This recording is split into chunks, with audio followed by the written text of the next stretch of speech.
Christ the Lord is risen. He is risen indeed. Thank you, Claire, for our opening hymn, Christ the Lord is risen today. Happy Easter! I'm Sherry Lyon, pastor of El Pueblito United Methodist Church in Taos, New Mexico.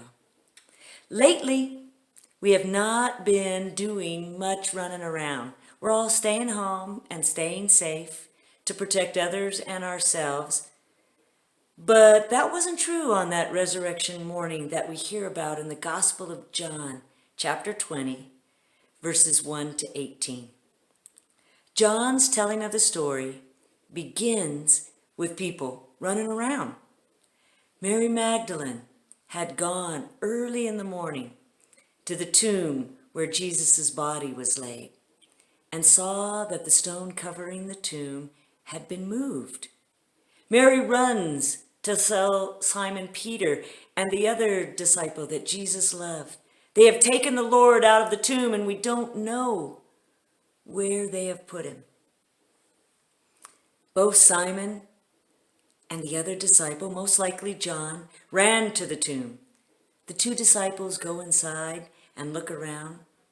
They saw strips of linen lying there, as well as the burial cloth that had been around Jesus' head. The burial cloth was folded by itself, separate from the linen. We read in the Bible, he saw and believed. Then the disciples went back to their homes. We don't know if the disciples went running or walked slowly, but it does seem that there was a lot of running and going around that resurrection morning. Running around is what humans do, especially when we're excited or uncertain, anxious or afraid. We run around sometimes because that's just what we do.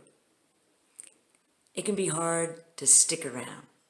For some of us, it's been a real challenge to stick around these past few weeks, to stick around home during the COVID-19 pandemic, because we're so used to being on the go.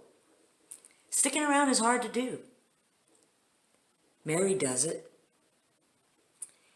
Mary Magdalene stood outside the tomb crying, and as she wept, she bent over to look into the tomb and saw two angels in white seated where Jesus' body had been, one at the head, the other angel at the foot. The angels asked her, "Why are you crying?" Mary replied, "They've taken my Lord away, and I don't know where they have put him." At this, Mary turned around and saw Jesus standing there, but she didn't realize it was him. Then Jesus repeated the question the angels asked, saying, "Why are you crying?" And went on to ask, "Who is it you are looking for?" Thinking he was the gardener, Mary said, "Sir, if you've carried him away, tell me where you've taken him, and I will get him." Jesus said to her, "Mary." She turned toward him and cried out in Aramaic, "Rabboni," teacher. Mary stuck around and heard Jesus call her name. And once she heard her name spoken, she knew it was Jesus. Isn't that true of all of us? When we hear our name spoken by the one we love, we stop. While it was still dark, Mary Magdalene had gone to the tomb because earlier in the week, her hopes had dimmed and maybe even died when Jesus died on the cross. Hopes fade and die all the time. Families here and around the globe had hopes and plans for Easter gatherings, special family dinners, brunches out together, picnics, special worship services filled with glorious music. But that's not happening. Maybe special services or get-togethers on Skype or Facebook Live, or even on YouTube like us. fades, our hope fades and dies when unexpected news, or maybe even anticipated but still hard to hear. A woman goes into her supervisor's office earlier this month and hears, "I'm so sorry, but we've got to let you go. We're closing." She thinks to herself, how am I going to pay the rent? What do I do next? Hope fades and dies when someone receives unexpected bad news from a physician.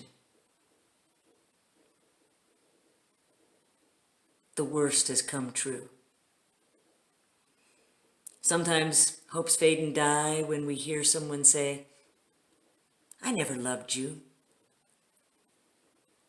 Easter is not about bunnies and springtime and girls in cute dresses. It's about more hope than we can handle. Mary's hope has been realized, and out of unbelievable joy, she reaches out for Jesus. She wants to hug him, embrace him. But to our dismay, and likely hers, the risen Christ says, "Don't hold on to me." I don't know about you, but that's not my favorite part of the Easter story. If I were writing this drama, I would have said, "Mary, find the others and tell them I'm back," as he held on to her with a big hug. Let's go together. But Jesus doesn't say that. He says, "Don't cling to me."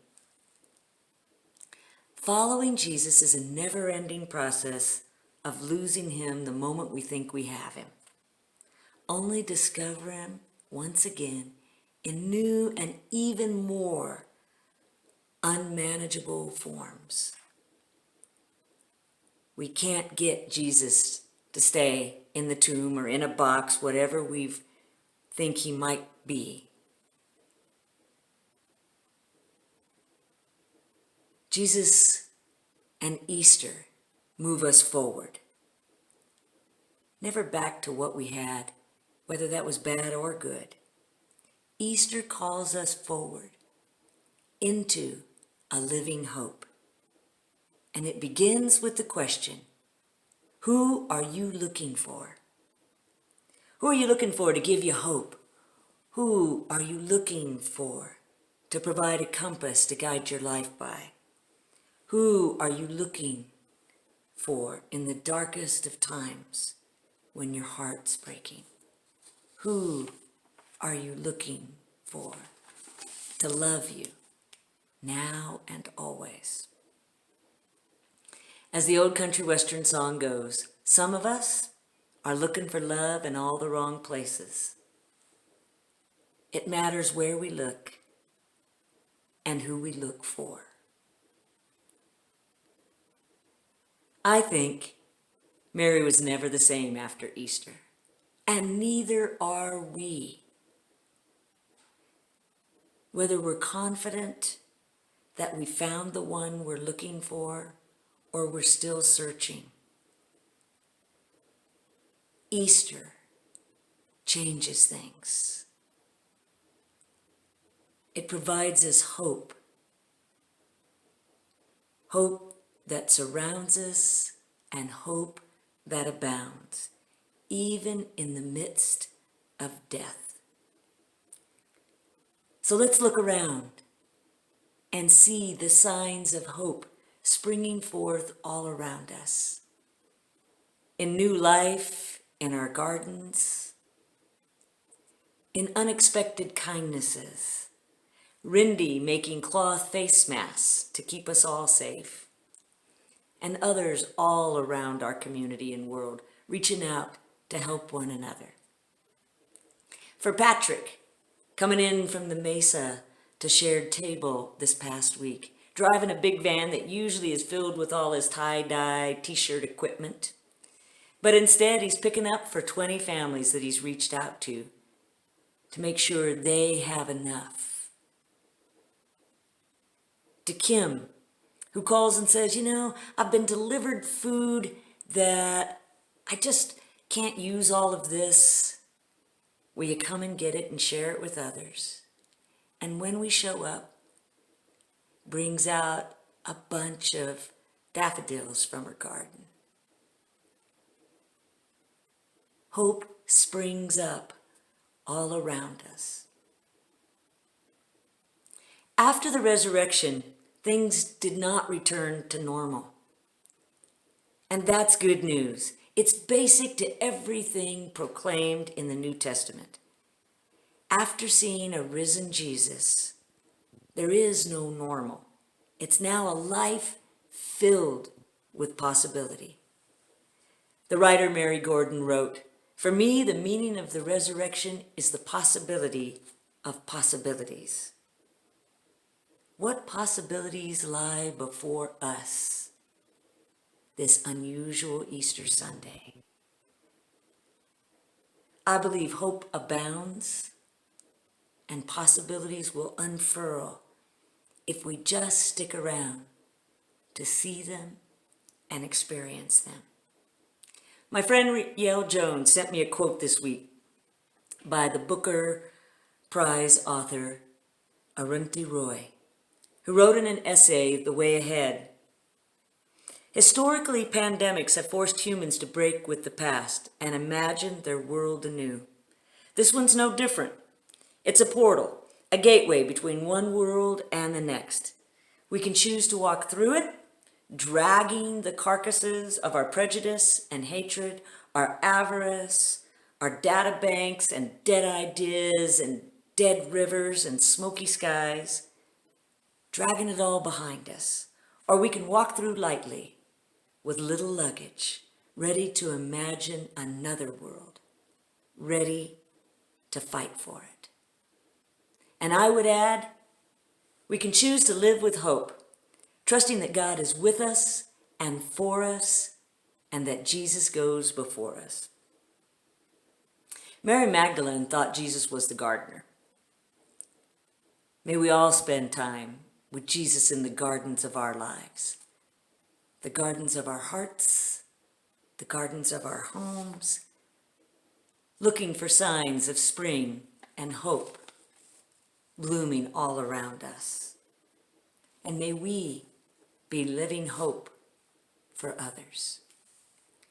I invite you to pause for a moment and get the prayer that's in our email as we'll say together. Holy and living God, like a tomb's darkness that gives way to light, open us this day to newness of life. Open us to your love, to your forgiveness, to your peace. Open us to one another and to the possibilities you have in store for us. Give us hope for the future and a passion for life here and now. Amen. Thank you for your generous support of our church. Your contributions make it possible for us to hold out hope to others. You can donate online by going to www.elpoblitoumc.org. You can mail in your donation, drop it by the church. We thank you for your support.